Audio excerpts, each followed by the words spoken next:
정용택 목사의 쉐마 바이블입니다. 오늘은 레위기 6장 24절에서 30절까지 말씀을 보겠습니다. 여호와께서 모세에게 말씀하여 이르시되 아론과 그의 아들들에게 말하여 이르라. 속죄제의 규례는 이러하니라. 속죄제 제물은 지극히 거룩하니 여호와 앞 번제물을 잡는 곳에서 그 속죄제 제물을 잡을 것이요 죄를 위하여 제사 드리는 제사장이 그것을 먹되 회막들 거룩한 곳에서 먹을 것이며 그 고기에 접촉하는 모든 자는 거룩할 것이며 그 피가 어떤 옷에든지 묻었으면 묻은 그것을 거룩한 곳에서 빨 것이요 그 고기를 토기에 삶았으면 그 그릇을 깨뜨릴 것이요 유기에 삶았으면 그 그릇을 닦고 물에 씻을 것이며 제사장인 남자는 모든 것을 먹을지니 그것은 지극히 거룩하니라. 그러나 피를 가지고 회막에 들어가 성소에서 속죄하게 한 속죄 제물의 고기는 먹지 못할지니 불사를 지니라. 오늘 말씀과 함께 우리가 드릴 찬양은 284장 오랫동안 모든 죄 가운데 빠져 하는 찬양이 되겠습니다. 오늘 말씀은 속죄제를 드리는 규례에 대해서 다시 한번 얘기하고 있습니다. 그런데 이것은 누구에게 지시하는 것입니까?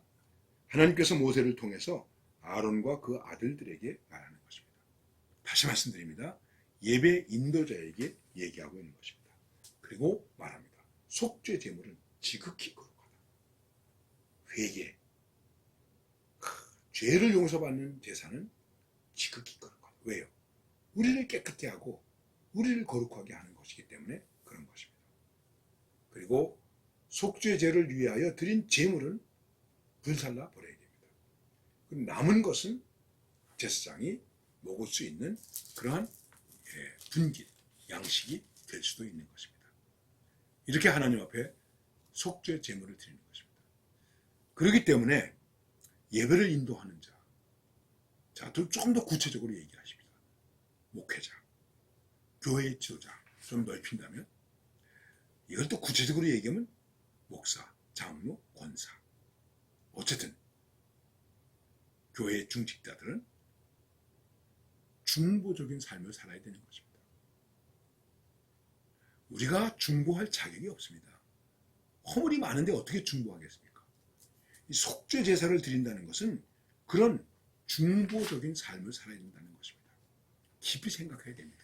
그래서 제사장을 폰티악스, 다리를 놓는 자다 이렇게 말하는 것입니다. 우리는 다리를 놓는 자입니다. 현대인들은 다리를 놓지 않고 벽을 잡고 살아갑니다. 속죄제는 무너뜨리는 것입니다. 죄를 무너뜨리는 것입니다. 담을 무너뜨리는 것입니다. 그리고 하나님과 통하게 하는 것입니다.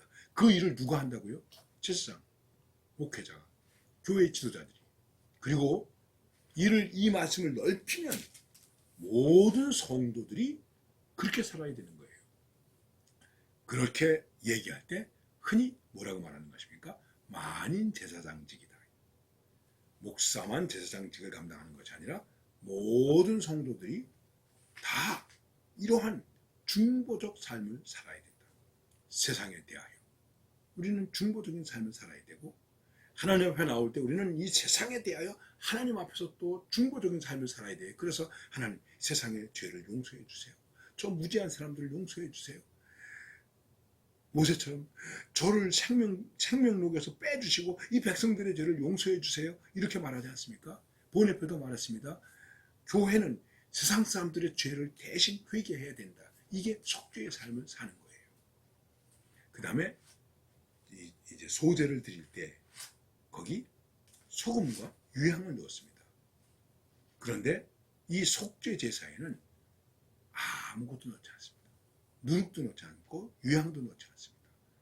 인간이 어떤 향기를 거기 넣을 수 없습니다. 이거는 온전히 하나님 앞에 나의 죄를 회개하도록 그렇게 하나님께 드리는 것입니다. 그래서 피 흘림으로, 죽음으로, 희생으로 하나님께 드리는 것입니다. 이것은 지금 일단 하나님께서 모세를 통해서 하나님 앞에 드리는 제사의 제도를 가르쳐 주는 것인데 이게 완전하겠습니까? 완전할 수가 없죠. 그러나 이런 방법을 통해서 하나님께로 나아가는 길을 가르쳐 주는 것입니다.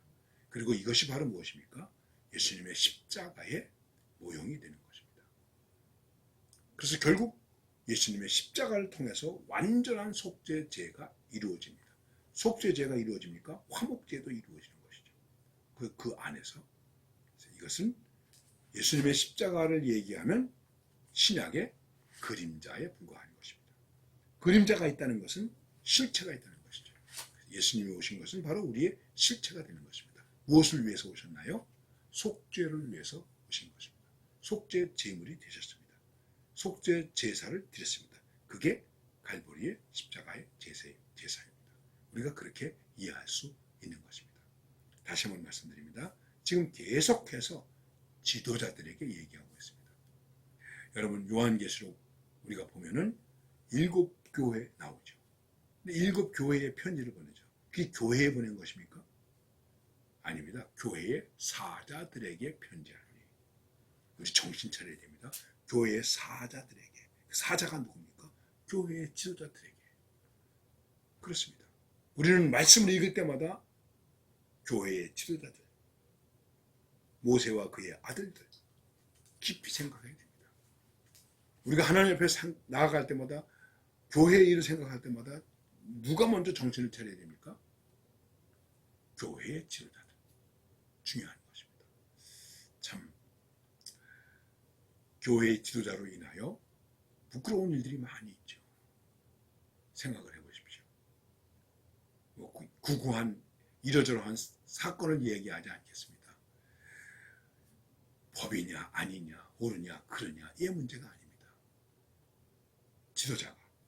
지도자가 과연 어떤 모습인가? 지극히 거룩한 모습을 가지고 있는가? 화해자의 모습을 가지고 있는가? 중보자의 모습을 가지고 있는가? 이런 것이 더 중요한 것이지 교회가 얼마나 크냐 작으냐 사람이 얼마나 많으냐 적으냐 이게 중요한 게 아니라는 것이죠. 우리는 지금도 교회의 지도자들이 정신을 차리고 나라의 지도자들도 마찬가지입니다. 정신을 차리고 이렇게 설 때 거기 하나님의 나라가 임해지는 것입니다. 이런 것을 위해서 기도하고 이런 것을 위해서 마음을 먹고 이런 것을 위해서 겸손해지는 이러한 삶이 우리 가운데 있어지되 특별히 저를 포함해서 우리 교회의 지도자들이 나라의 지도자들에게 이러한 모습이 있을 수 있길 바랍니다. 거룩한 자로 성결한 자로 중보자로 주는 자로 그렇게 서는 이러한 삶의 모습이 우리 가운데 충만할 수 있기를